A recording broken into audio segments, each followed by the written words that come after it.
आप सुन रहे हैं वक्त का कैदी पार्ट 2। अगर आपने पार्ट 1 अभी तक नहीं सुना है तो आप इस राज की गहराइयों तक नहीं पहुंच पाएंगे।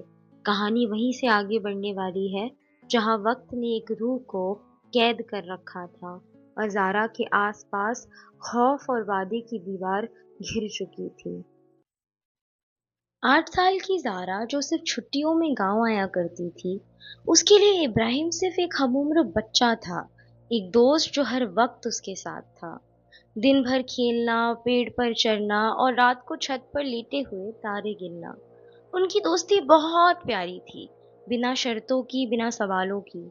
ज़ारा को पता था इब्राहिम दूसरे बच्चों से अलग था, मगर फिर भी उसने कभी उससे पूछा नहीं कि वो स्कूल क्यों नहीं जाता, गांव के मेले में दूसरे बच्चों के बीच क्यों नहीं दिखता, या फिर उसका परिवार कहाँ है। उसे सिर्फ इतना पता था, जब भी वो गांव लौटेगी छुट्टियों में, इब्राहिम उसका इंतजार कर रहा होगा। ज़ारा रोती तो इब्राहिम उसे हंसाता, उसे नई पुरानी कहानियां सुनाता। ज़ारा को घर वालों से डांट पड़ती तो इब्राहिम चुपचाप उसके पास बैठ जाता, उसका खामोश सहारा बने। ज़ारा को इस बात का एहसास नहीं था, मगर इब्राहिम असल में एक तन्हा रूह था जो उससे बंध चुका था। इब्राहिम के लिए उसकी दोस्ती सिर्फ एक रिश्ता नहीं, उसके वजूद का सहारा बन गया था। ज़ारा का किया हुआ वादा, मैं वापस आऊंगी, ठीक है, इब्राहिम के लिए पत्थर की लकीर बन गया था। ज़ारा शहर जाते ही नए दोस्तों में मसरूफ हो गई। साल गुजरते चले गए और वक्त के साथ इब्राहिम उसके यादों से धुंधला होने लग गया। पर उस बंद हवेली में तन्हा इब्राहिम ज़ारा का इंतजार करता रहा, और आज पूरे 10 साल बाद ज़ारा लौटी थी उसके पास। ज़ारा इब्राहिम की आंखों के गहरे काले अंधेरों में झांक रही थी, जैसे कुछ तलाश कर रही हो उनमें। आखिर क्या चाहता था वो उससे, दोस्ती या इंतकाम? मगर उसके चेहरे पर सिर्फ एक सुकून था, एक ऐसी सुकून जो सिर्फ किसी पुराने इंतजार के पूरे होने पर मिलता है।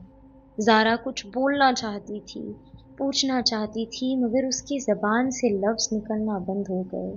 वो पीछे मुड़ना चाहती थी, वहाँ से भागना चाहती थी, अम्मा अब्बा के पास, मगर उसके पाँव ज़मीन में जैसे जम गए थे। वो चाह के भी हिल नहीं पा रही थी। फिर एकदम से धुएं को चीरते हुए इब्राहिम का नक्श उसके एकदम करीब आ गया। उसका चेहरा पीला और जर्द, जैसे वक्त ने उसके रंग को चुरा लिया हो।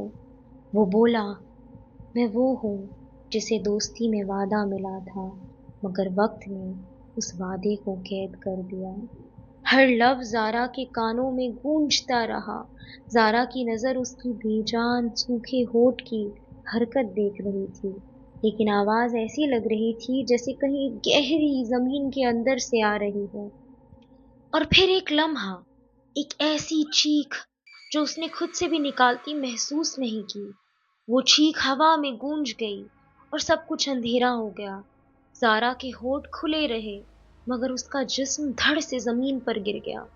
बेहोशी के अंधेरे में गिरते वक्त उसने बस इतना महसूस किया कि इब्राहिम की ठंडी उंगलियां उसके हाथ को छूकर फिर खाली हवा में बिखर गई। रात का सन्नाटा हाईवे पर फैल गया था। गाड़ी खामोशी से दौड़ रही थी। सामने अब्बा बिना कुछ कहे स्टीयरिंग थामे बैठे थे, उनकी आंखें सिर्फ रास्ते पर, लेकिन उनके चेहरे पर एक अजीब कश्मकश थी, या बेचैनी जो कहना मुमकिन नहीं था। पीछे छूटी हुई हवेली, वो चीखें अब भी ज़ारा के ज़हन में गूंज रही थी, जैसे किसी ने आवाज़ों का एक सिलसिला उसके दिमाग में कैद कर दिया हो। ज़ारा गालों पर हाथ रखे खिड़की से बाहर झांकती रही। अंधेरा गहरा होता जा रहा था। गाड़ी में भारी सन्नाटा था। अम्मी ने प्यार से ज़ारा के सर सहलाते हुए कहा, सब कुछ एक बुरे ख्वाब की तरह भूल जा बच्चे, ये सब चीज़ें ज़हनी होती है, जितना सोचते हैं उतना हम पे हावी होता है। ये सुनते ही ज़ारा अचानक आंखें खोली, फिर अम्मी की तरफ हल्का झुकते हुए धीरे से बोली, मुझे वापस जाना होगा। कार के अंदर एक ठंडी सी लहर दौड़ गई। अब्बा ने अचानक ब्रेक्स लगाए। सबने उसकी तरफ देखा। छोटी बहन ने घबरा के उसका हाथ थाम लिया। زارا نے کھینچ لیا اپنا ہاتھ، جیسے وہ اس کی بہن نہیں، کوئی اجنبی ہو۔ امی تھوڑا غصہ اور پریشان ہوتے ہوئے بولی، نہیں بیٹا، بس اب اور کچھ نہیں۔ مگر وہ کچھ بولتی اس سے پہلے زارا اپنی بے جان آنکھیں امی کی آنکھوں میں ڈال کر بولی، اگر میں نہیں گئی تو وہ خود آ جائے گا۔ پچھلی بار میں نے اس سے وعدہ کیا تھا، اس بار اس نے کیا ہے، اور وہ اپنے وعدے سے مکرتا نہیں ہے امی۔ Thank you for listening. This is Shireen signing off. If this story whispered to you, whisper back. Don't forget to like, comment, share, and subscribe. If you have got a story of your own, drop it in our Instagram DMs. You might get a chance to see your story featured in our channel.